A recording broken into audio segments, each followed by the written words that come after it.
What up guys, and welcome to the very first episode of Garage Talk. What better way to start off a new series by talking about reclaiming your garage space, because of course if you're going to be a DIY mechanic, you need a place indoors to work on your car to make it at least a little bit more comfortable to do it. Today I'm going to show you all the ways that I found to keep organized and to keep all this space, because so many people wonder how I can get all this stuff into a standard 2-car garage and still have all this space.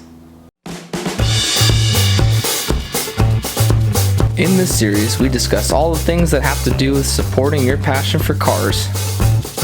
We explore tools, tips, and techniques that will help you be successful in your own garage.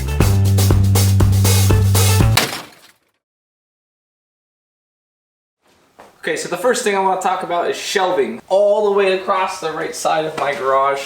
I decided to utilize the space between the opening for the garage door to the wall with storage, because to me that's not super usable space, because I can't effectively drive a car all the way into the garage that way, so I figured it would best be used as storage. These shelves here, a good friend of mine, Jason, who is a contractor, came up with the idea for these. I modeled the shelves around a certain type of box, so that way I know that a certain type of box or tote or crate will fit perfectly in there, and I can kind of use that as a standard so that I'm utilizing every single little piece of space in each box, and then I can organize each box with names on the front that dictate what goes inside of them, so I can easily find things so I'm not searching around like crazy. These shelves, super simple. It's construction just like a house. Each one of these shelves is framed like a little wall with 16-inch on center studs. So we use 1/2-inch thick CDX sheets and just zipped them right down the middle and framed everything around that. Basically 8 foot by 24-inch deep, and we made the minimum amount of cuts on the sheets, and I don't have any scrap for plywood because plywood's expensive. Now, garage shelving's pretty expensive. If you were to just go buy it like metal shelving, this is cheap. I mean, lumber's cheap, 2x4s are crazy cheap. All this stuff is just nailed together, and to even save a little bit of space, there are no vertical supports in the back. The back of the shelving is actually secured to the studs in the garage with timber lock lag bolts.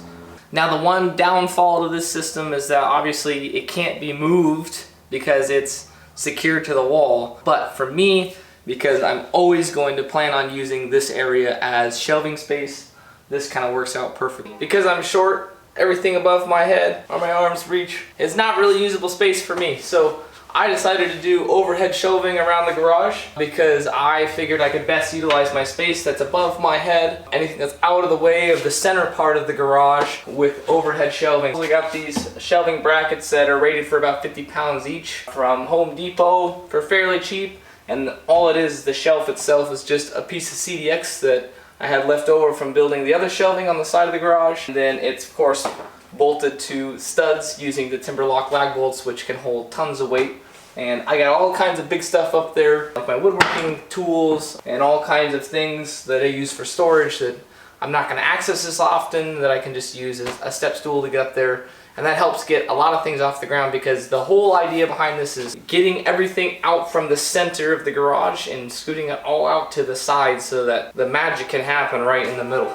If you notice, the only cabinet that I do have is a chemical cabinet here, and this is a nice way. It's just a little plastic cabinet that I got at Home Depot. They're not super expensive, but it's perfect for storing light things like fluids and chemicals and things like that. And that way they're out of the way if they have a leak. This thing's got a full bottom on it. The leak will stay contained. It's just a nice way to organize all things like spray paints and lubricants and oils and things like that. So one of the things I realized is the key to staying organized is to being minimalistic and making sure that everything has a place. Sometimes I can be way too anal about this. I feel as though if it's something that I don't use often and I don't have a place for it, I'm getting rid of it. So if you notice, I only have 2 things for tools. I've got one small Craftsman box with a top box, and then I have a tool cart. So I keep all the tools I don't use as often inside my smaller toolbox that I can tuck right next to this little area underneath the shelf. And then the tool cart is all of the most used tools that I use working on jobs, cars that I feel like I'm grabbing all the time. And that way I can roll this right to the car, use all the tools that I want without having to walk back and forth, and then I can store it right back here, right next to my toolbox.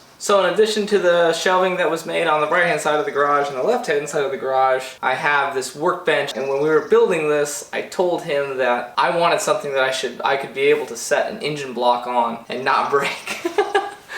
So we came up with this design. It's 2x6 construction, framed the same way as the shelves. It's 4x4 legs, front and back, and it's also timber lock lag bolted to the studs in every location that we can. 2 layers of half-inch CDX on the top. So with the workbench, of course, being able to have a workspace, I think is pretty important, especially something that's at a nice level that you can handle heavy things and not have to bend over. But then also all of the space underneath the workbench can be utilized as storage as well. Like I said before, everything has a place. Even underneath the workbench, there's all kinds of storage that can be utilized to store anything that you want, really. Right now with what's going on in the world, the COVID-19 basically has the whole world shut down, so we're spending a lot more time in the garage doing things like this, like organizing. So hopefully we've inspired you to reclaim that garage space and start working on cars in your own garage, because right now is a perfect opportunity to tackle that project that you've been looking at for so long. I hope you guys enjoyed the video. Like, comment, subscribe, tell us what you'd like to see more of in Garage Talk, and stay tuned for the next one.